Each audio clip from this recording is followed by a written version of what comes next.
Alright, so for this episode we are going to debug some containerized application, and um, it somehow reflects the real-world applications which are authored by test-driven IO. I like their blog post. They're publishing the content which reflects real-world applications, so I think that is like perfect candidate to show you to demonstrate debugging on. Okay, so let's get started.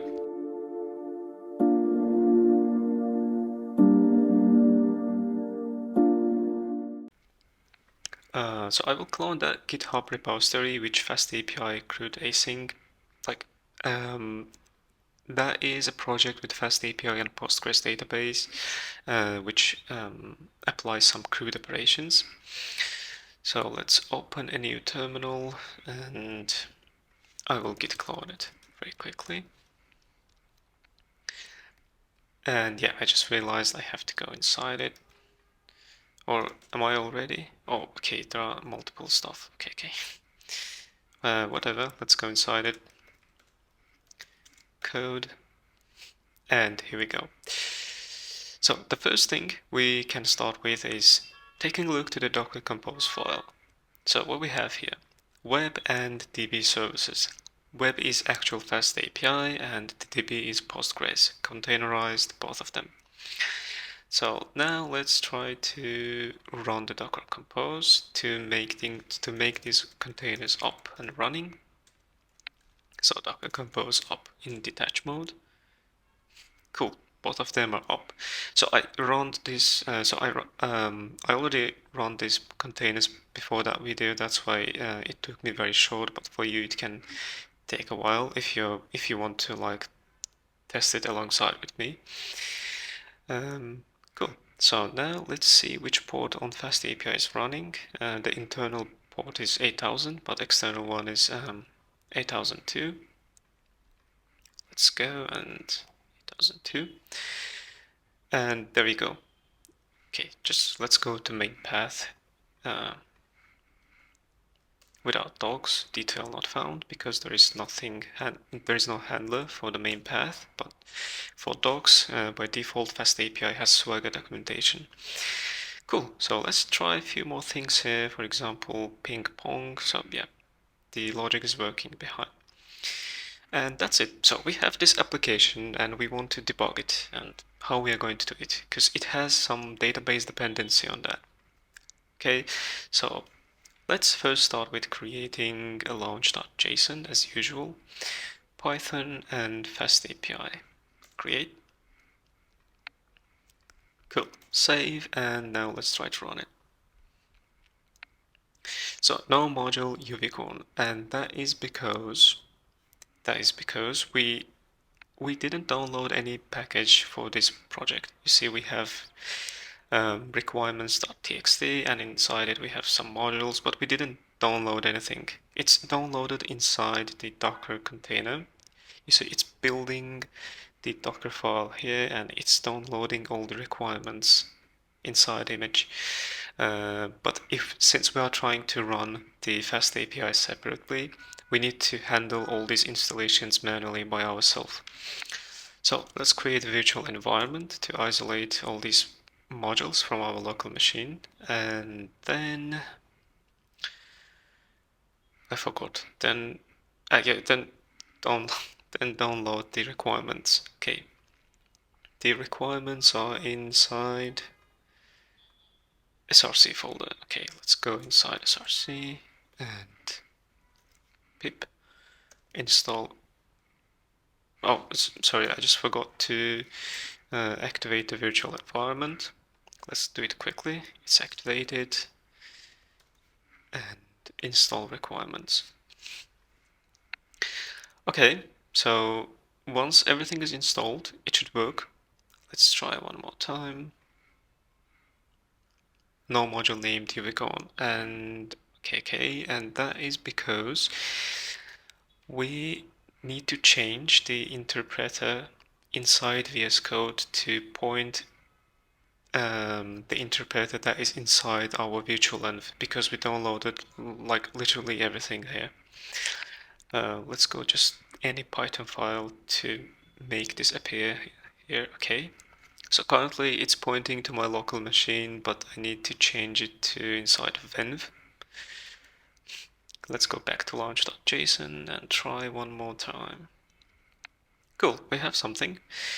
So yeah, it's currently saying cannot import model main, and that is because you see the launch.json created in root level of my directory, and there is no any main file here. That's why it couldn't find it.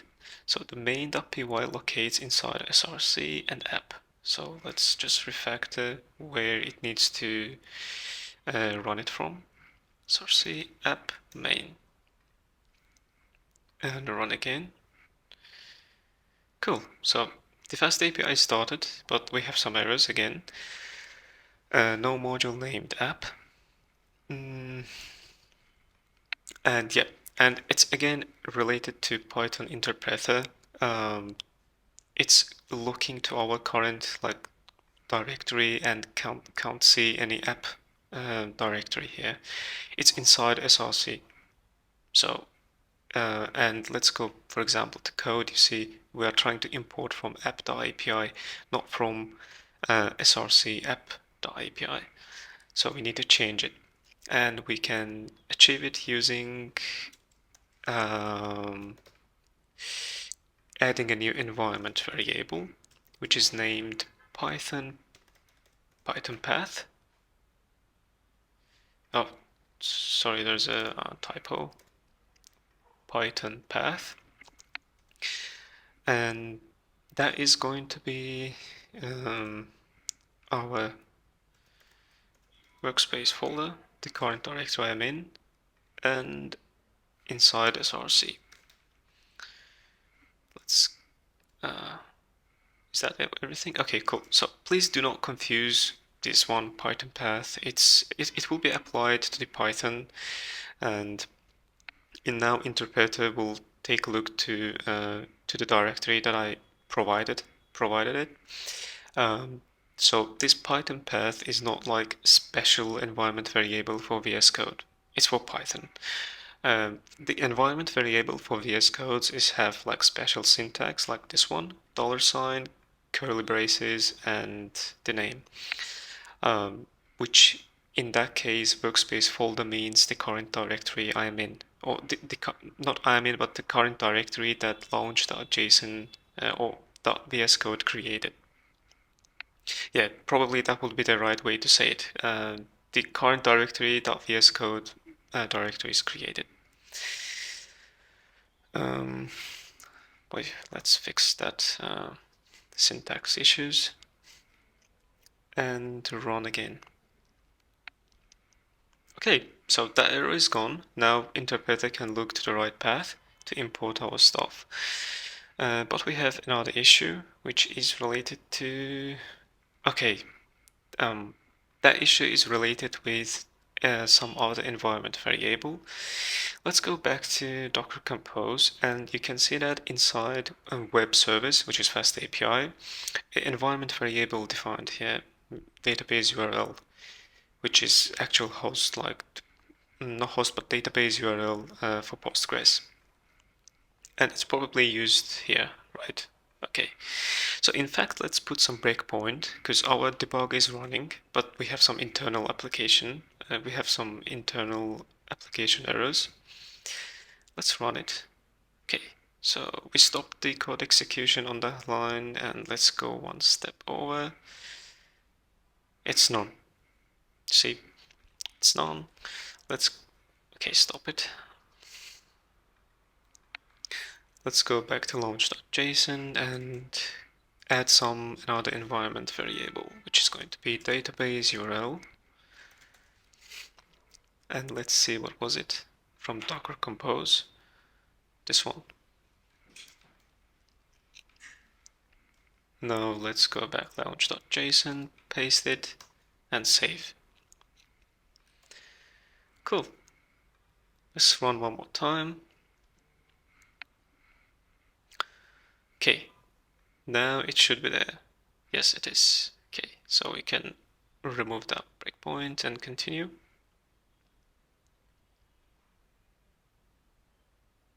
Okay, so another issue, as expected. So cannot translate name, host name DB. And where's that? And there you go. So we have database URL and the host name is DB, which is not correct. For Docker configurations, it's correct because the Docker will understand this one because of these naming conventions, and the internal networking system in Docker will replace it with the actual AP of the Postgres database running. But in our case, since we're like separating the fast API logic from the Docker, we need to define this manually. So let's do it. But before that, I can see that the database service has exposed the port number, which we need to change it. Because at the moment, the database port cannot go outside of Docker network, and we are not being able to reach it. For Fast API we can, because you see internally it runs on 8000 and we are mapping the port to 8002. That's why we can access it from our local machine. When I navigate to localhost 8002, we can see it. So same logic applies here. Let's copy and okay, so the port number, both internal and external, is going to be same. Let's stop the debugger and let's run docker compose up to reflect the change. Go back to launch.json and replace it with localhost and port number. This one, right? Yeah. Cool. Let's run one more time. And that's it. Now we have Fast API running in debugger, and let's see from the browser. So 8002 is inside container, but our debugger one is inside localhost 8000, running on localhost 8000. Let's navigate to docs and let's confirm it. Let's confirm that that is actual running from debugger. Is there any routes here? Ping. Okay. I put some breakpoint on that line. Try it out, execute, and there you go. So yep, that's it. We reached our goal and we were able to successfully run the Fast API outside of Docker. So in my opinion, that is the much more comfortable way of doing it inside, instead of trying to debug directly from Docker container each time. See the logs of Docker container and all this stuff is exhausting, to be honest. And remember that these dependencies can be not only like DB, it could be Redis, RabbitMQ, some monitoring tools, anything.